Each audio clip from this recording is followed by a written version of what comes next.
Coach, in preparation for this game and studying Utah, what have you seen the last 10, 15 games that they've changed that has led to this recent success? Yeah, to your point, 8-2 in their last 10, 5-1 their last 6. Yeah, I mean, both end of the floor. You know, they're playing a lot more efficient on offense and defense. They switched up their lineups. We played them so long ago, but you know, they're starting a completely different 5, and both of their groups have an identity. You know, I mean, anytime you can bring a guy like Jordan Clarkson off the bench, you know he's going to bring instant offense. And Kessler off the bench is one of the better defenders in the league at his position. But they're scary in transition, really scary. The thing that probably concerns me the most is their paint. Last 5 games, they're the #1 paint scoring team in the league.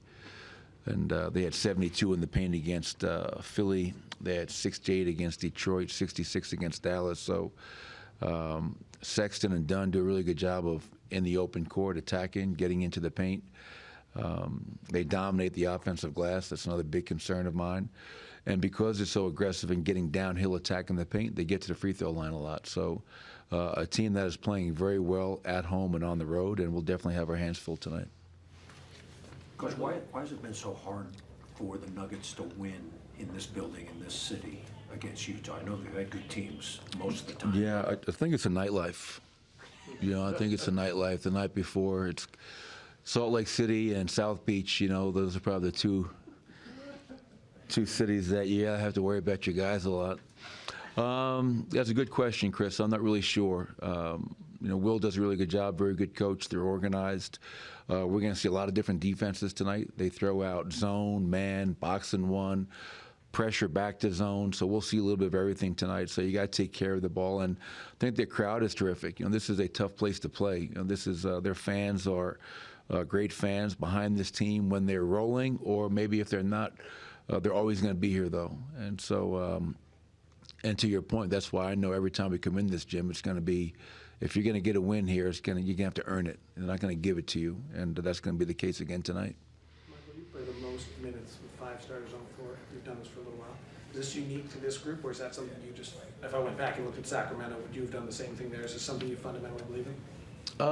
Good question. I think obviously with that group, and we're a different team this year with our bench because, you know, you lose guys like Bruce and Jeff and Ish. We're playing a lot more younger guys now, but it's worked for us. You know, I guess that's the most important thing is, you know, whatever we're doing, for me, the only question I have is it efficient and are we having success with it? And we have. And for years, I've always gotten Jamal Murray out so I can bring him back when Nikola comes out of the game to have one of them always on the floor. And when Jamal came back from his injury, you know, he was under a minute restriction, so I really wasn't able to do that. But now that that minute restriction is gone, I think we did it last game against Detroit, where getting him out early and let him kind of run that second unit. And I think that gives us a lot more balance because we have in my opinion, one of the better guards in the NBA manning that second unit. You mentioned the different defenses the Jazz play. How much of an impact does that have on your game preparation time in terms of preparing for 3 or 4 different looks that they might do?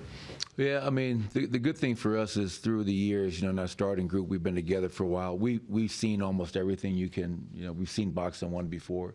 Golden State's, you know, used that in playoff series and in regular season matchups. We've seen a ton of zone before. So now it's you know, going out there, being confident with it, having proper spacing and reacting to it. But as I tell our players all the time, you know, the best zone offense or the best offense against a box and one is getting stops, because now they can't employ that strategy.